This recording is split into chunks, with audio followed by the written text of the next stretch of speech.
CAR o el sistema de comercio electrónico en Paraguay y queremos conocer detalles de esto porque decíamos, Néstor, que aparte de generar un problema en las transacciones, también genera un problema de confianza porque se siente de que el sistema podría estar vulnerable o vulnerado. Miguel Ángel Gaspar, desde Paraguay Ciberseguro, muy buenos días. ¿Cómo te va? Tanto tiempo, querido amigo.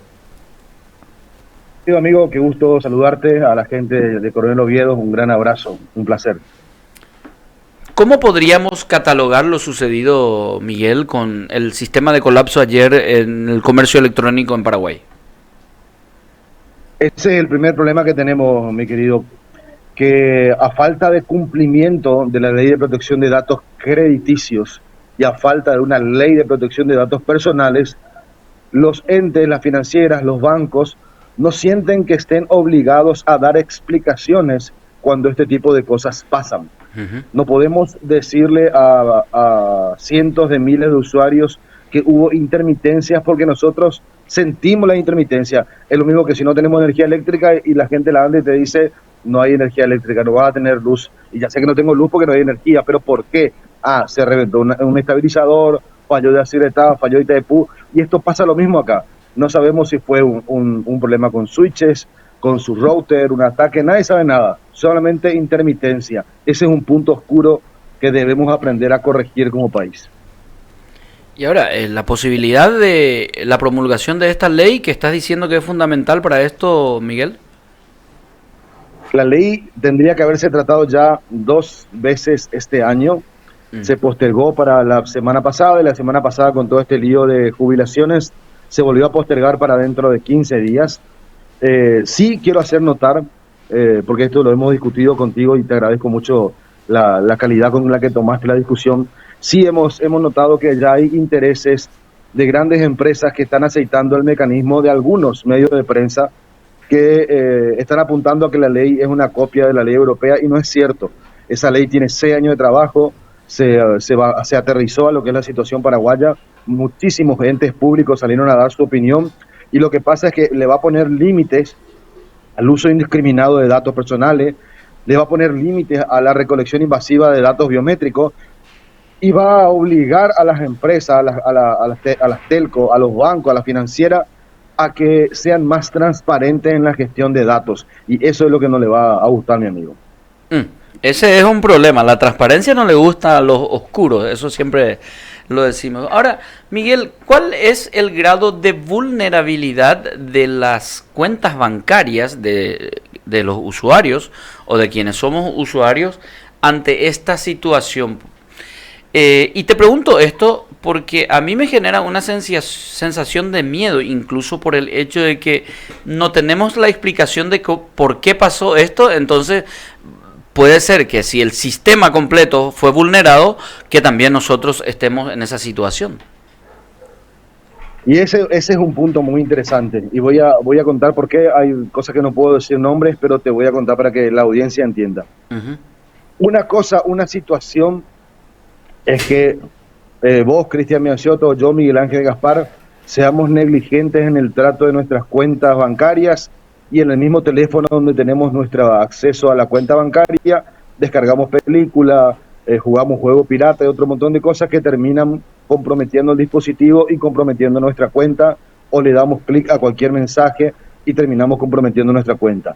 Ese es un problema. Un alto porcentaje de los accesos indebidos o vaciamiento de cuentas bancarias se debe a la negligencia del usuario. Ese es un punto. Ahora bien, estamos experimentando hace muchísimos meses una serie de vaciamientos y accesos a cuentas que no tienen explicación y que no tienen que ver con la negligencia del cliente. Hace poco en otro medio, colega de ustedes, me dice uno de los periodistas, aquí la cadena le pagó a la gente con esta nueva cuenta de este nuevo banco y al rato las cuentas estaban vacías. Vamos a pagar en efectivo para que no se queden sin dinero y tardó 72 horas la devolución del dinero, no sabemos qué pasó. Esas son cosas que están pasando. Estamos teniendo casos de bancos donde hay fraudes de más de 800 tarjetas con el mismo sistema y eso ya no es culpa del usuario. Por eso es que estamos pidiendo hace mucho tiempo a la CEPRELAD, al MITIC, al Banco Central, que por ley es el ente rector de este tipo de cosas, que haga una auditoría, una revisión de estos casos y que no deje simplemente a la gente ir a hacer una denuncia, esperar que la atienda la policía, la fiscalía y pasen meses sin saber qué fue lo que pasó. El dinero es trazable, para eso nos obligan a bancarizarnos y debería ser mucho más rápido el saber quién está accediendo a nuestras cuentas. Ahora, Miguel, saludándote, buenos días, Néstor, soy. Hola, En el Néstor. caso específico de ayer y la pregunta que nace con ello también de mucha gente por la caída del sistema, ¿eso fue únicamente en el aspecto del soporte informático o en qué manera también las divisas o lo que uno tenga guardado en esas cuentas electrónicas corre también riesgo? Son dos estructuras diferentes, la estructura de comunicación y la estructura de servicios bancarios. Si cualquiera de las dos o las dos se ven afectadas, nos quedamos sin nada. La Ujú. estructura de comunicación es la que permite que cuando usted va a un cajero, cuando usted va a un comercio, ya sea con la tarjeta física, el QR la aplicación, usted pueda disponibilizar de su dinero, hacer pagos, recibir dinero, lo que fuera. Eso es la estructura de comunicación. Y la estructura bancaria es la que, basada en esa estructura de comunicación, le permite tener al día su saldo, usar su tarjeta, hacer compra en cuota y mantener ese balance que hay entre las diferentes cuentas de los activos digitales de las personas. Es posible, se ha dado, y de hecho es una sospecha que tenemos de todo lo que puedo decir hasta ahora, pero se ha dado en otros países que cuando ha habido un ataque de ransomware, de secuestro de datos, y las empresas, banca, financiera, cooperativa, lo que fuera, o una empresa con datos, no ha tomado las medidas para mitigar ese ataque, las personas que secuestraron los datos tienen acceso a datos muy sensibles y si, por ejemplo, esos datos sensibles son las tarjetas de crédito o débito, pueden clonar las tarjetas. Por eso es que una de las buenas prácticas internacionales dice, cuando hay un ataque de este tipo, las personas tienen que cancelar su tarjeta y pedir una tarjeta. Y me remito a las pruebas. Europa, hace 2 meses y medio, cometió un error muy grave y de paso se lo digo a ustedes o cualquiera de las personas que está escuchando, si hicieron compras en Air Europa Sí. en el lapso del 2021, 2022, 2023, tienen que cancelar su tarjeta de crédito y sacar otra, porque Air Europa fue vulnerada y el grupo de atacantes que vulneró su base de datos se dio cuenta que Air Europa pedía el CBV, el código de verificación de la tarjeta, y lo guardaba sin encriptar. Entonces le regalaron la tarjeta a los atacantes. Cuando pasó eso, ¿qué tuvieron que hacer? Tuvieron que salir a la cara y decirle a más de 500.000 personas en el mundo, señores, por favor, cancelen su tarjeta de crédito y vuelvan a pedir otra. Entonces esto es algo que sí puede pasar. Pero ahí viene la cuestión de transparencia, o sea, cuando admitís que pasó algo y se puede tomar acciones. Exacto. Pero aquí, con esto, y reitero, a mí personalmente me preocupa y creo que más de uno estaría preocupado con lo que pasó ayer. Repito, el colapso, no sé si fue colapso o fue vulnerado el sistema de bancar, hace que todos quienes operamos estemos expuestos a la misma situación, Miguel. Y no podemos hacer nada al respecto porque no nos dijeron qué es lo que pasó. Lo que nosotros vamos a hacer una vez más es recurrir a la página de transparencia pública y solicitar explicaciones al Banco Central, a CEPRELAT y en todo caso al MITIC, a ver si tienen una información, pero la ley de protección de datos crediticios hace que el Banco Central y SEDECO sean los entes responsables ante este tipo de situaciones, así que vamos a pedir explicaciones a ellos. Yo no es por una cuestión de que cunda el pánico, Miguel, pero ¿qué crees? O sea, no te quiero pedir una opinión personal, pero opinión técnica tampoco, porque no sabemos qué es lo que pasó, pero ¿estamos vulnerables o están nuestras cuentas vulnerables ante esta situación? Sí, claro, por supuesto. Nosotros venimos advirtiendo hace muchísimo tiempo un estado de vulnerabilidad general en el Paraguay, no solamente en el ámbito privado, sino en el ámbito público. Una de las circunstancias que permite que esto pase es la falta de transparencia en la gestión, la falta de comunicación de incidentes en este trabajo que estamos terminando de seguridad de datos personales en la frontera. hemos descubierto que ya varias veces tuvimos secuestro de datos en entidades como identificaciones o migraciones y nunca lo supimos. Entonces, esa falta de transparencia hace que nosotros no sepamos que nuestros datos ya fueron accedidos. Si nuestros datos ya fueron accedidos y nosotros no tomamos la medida del caso, tarde o temprano vamos a ser víctimas, porque imagínese usted, hoy acceden a una base de datos en donde está Cristian Bianciotto, Miguel Ángel Gaspar, con el usuario fulano, mengano, y el password, un password X. Esa persona lo primero que va a hacer es, va a buscar el resto de la cuenta, porque el 90% de los seres con pulso en este mundo que usan Internet, usan el mismo password para todas las cuentas. Entonces, por eso es peligrosa una vulneración, y cada vez eso hay que entrenarle a la gente, hay que educarle, hay que insistirle. Cada vez que escuchamos que hay una vulneración o que un sitio fue expuesto, lo primero que tenemos que hacer es cambiar todas nuestras contraseñas. Las contraseñas ya murieron, hay que hacer doble factor de autenticación sí o sí, hay que empezar a ver eso y hay que empezar a capacitarse en el uso de llaveros digitales. Eso ciertamente no fue el caso acontecido el día de ayer con el sistema bancario, ingeniero. No, yo lo que pienso que pasó ayer, porque ya hemos tenido un problema parecido el año pasado, es que fue un problema de comunicación con sus switches. Ajá. Voy a ver si consigo que me digan algo. El año pasado hubo un problema parecido, cayó un switch y el proceso de reemplazo de la infraestructura fue lo que demoró una X cantidad de tiempo. Me acuerdo que fue un domingo, sí, un domingo a la mañana, y cayó hasta las 6 de la tarde más o menos ese domingo, ¿no?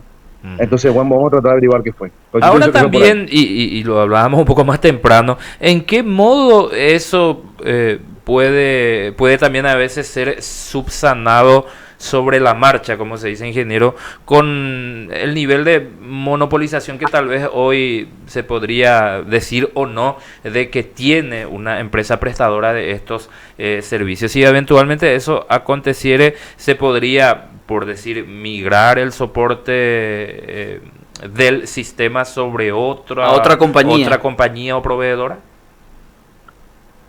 Sí, lo que pasa es que este tipo de empresas y las empresas grandes que manejan grandes volúmenes de datos no tienen solamente un backup, tienen que tener un plan de continuidad del negocio. Es decir, si es que pasa algo, ¿cuánto tiempo puede pasar para que yo esté arriba nuevamente y qué medidas debo implementar para estar arriba en el menor tiempo posible? Y estar arriba significa, si fue un switch lo que se fundió, tener otro switch idéntico funcionando y que pueda ser reemplazado en el mismo lugar.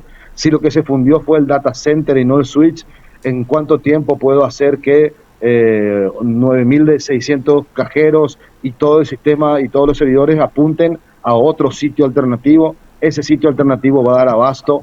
¿Cuánto tiempo puede estar abajo el sitio principal? ¿Cuántos sitios alternativos puedo tener? Bueno, son todas preguntas que entes como Bancar tienen que tener resuelto hace mucho tiempo, y de hecho pocas son las empresas que tienen un plan de contingencia como debiera tener Bancar, ¿no? Recordemos que nuestro país tiene, en una de las empresas telefónicas, no voy a decir cuál es, pero en una de las empresas telefónicas, tiene un data center que está ubicado acá en Asunción, en Tres Bocas, que tiene una de las calificaciones más altas del mundo, que es un Tier 3, un capa 3. Y ese data center puede servir para albergar muchísimas empresas, incluso había un proyecto para que venga Netflix y otras cosas más. O sea, tecnología hay, herramientas hay problemas de conectividad sí, porque no tenemos la misma calidad de internet en todas partes, pero para que haya demorado como demoró ayer, yo pienso que fue más por el tema comunicacional nuevamente. Y una bajísima legislación que garantice todo eso que estás apuntando, ingeniero. Y sí, eso es lo que más pena te da, porque vemos casos, no sé, la semana pasada, ante el advenimiento de la entrada en vigor de la ley de regulación de inteligencia artificial, las empresas en la Unión Europea van a tener que dejar en el 2024 de tomar datos biométricos para el acceso de las personas a sus lugares de trabajo. ¿Se imagina? Y nosotros acá estamos cuestionando de por qué no podemos tomar datos biométricos, si va a acelerarlo, acelera las petunias. O sea, estamos exponiéndole a la gente a algo que es irreemplazable. Si usted pierde su contraseña, usted la cambia y terminó su problema. Pero si yo tengo acceso a sus datos biométricos, ¿cómo va a cambiar usted su iris, su rostro, su voz, sus huellas? Eso no se puede. Entonces estamos comprometiendo cada vez más los activos digitales y de seguridad de las personas. Por último, Miguel, y agradeciéndote esta explicación didáctica que nos estás dando, ¿cuál es el nivel de incidencia en el comercio en Paraguay el comercio, o sea, las transacciones electrónicas, es decir, tarjeta de crédito, débito, QR, transferencias? ¿Cuál es el nivel de incidencia en el sistema comercial paraguayo? Si tenés el dato en porcentaje, ¿verdad? En lo que es Asunción, Gran Asunción y ciudades grandes, estamos hablando, esto ya se habló en el corte anterior, en la caída anterior de Bancar, de arriba de un 63-65%, se resiente muchísimo. Hay lugares en donde todavía vos vas a pagar en efectivo, lo que fuera, pero hay otros lugares en que todo el mundo es con QR o con la tarjeta, algunos con la aplicación, pero se siente muchísimo. En el supermercado, por ejemplo, vos casi no ves que nadie pague en efectivo. Sí. Todos pagan con el QR o con la tarjeta y se resiente mucho. Entonces, es un buen momento para que el gobierno también evalúe cuál sería el peor escenario y de qué forma vamos a mitigar el peor escenario, porque nos quedamos sin nada. Si el dinero está en el banco y la tarjeta o el QR apunta contra el dinero, el activo que tenemos guardado y no podemos acceder, ¿qué va a pasar con nosotros? Esa es una pregunta que tiene que responder el gobierno, ¿no? ¿Y nuestra calidad de legisladores está en condiciones de abordar estos temas trascendentales, considerás, ingeniero? Mire, yo me considero un hombre religioso, pero cada vez que escucho que van a tratar la ley de datos me vuelvo místico. Rezo en 8 religiones diferentes y prendo 9 tipos de vela para que esta gente no haga desastre con la ley, porque después de ver cada sesión del Congreso, lo único que quiero es llorar. Estamos en presencia de posiblemente la ley más importante desde la vuelta al mundo democrático. Estaba viendo los análisis que está haciendo Patricia Bullrich con la gente de ciberseguridad de la Policía Federal y la Policía Aeroportuaria, que tiene que ver con el tema de pericia. Y lo que perdió Argentina en vulneración de datos, en secuestro de compañía, no tiene nombre. Están preocupadísimos. Van a hacer una publicación en el boletín la semana que viene. Y nosotros estamos pero panchos y tranquilos, ni sabemos lo que pasa. El tema de vulneración de activos digitales es un tema que tiene que preocuparnos, pero muchísimo, porque eso puede influir no solamente en el ánimo social, sino incluso en, por ejemplo, calidad genética de los animales, índices de siembra, índices industriales de importación, exportación. Esos son activos digitales también. Y eso es algo que tenemos que empezar a preocuparnos. No vamos a resolver esto con los satélites de don Elon Musk. Por más que funcione, no es para todo el mundo, y urgentemente necesitamos una red nacional de fibra óptica que conecte el último hospital, la última comisaría, la última escuela del país, porque no hay conectividad hoy. Ese es el problema más grave. Mira, Miguel, por último, esta es una consideración muy personal mía. Yo creo que la conectividad en el mundo es un problema resuelto. No se resuelve en Paraguay por falta de voluntad. Y te doy un ejemplo claro. En Paraguay no tenemos radares primarios porque no queremos. Es decir, creo que la conectividad también, hasta el último hospital y hasta la última comisaría, podría evitar muchos actos de corrupción, delincuenciales y criminalidad. Y los criminales que están de alguna forma empotrados en el gobierno no quieren eso. Y esto, te repito, es una consideración muy personal. Mira, estoy totalmente de acuerdo contigo, mi querido amigo, y es algo tan irrisorio. Te voy a plantear esto. Nosotros no tenemos radares. Hace años que venimos pidiendo. Hay 4 o 5 páginas en internet que se llaman Flight Radar o seguimiento de aviones, que sirven para que vos puedas hacer el seguimiento de los aviones cuando viajan tus seres queridos, lo que sea, y podés seguir en internet a esos aviones.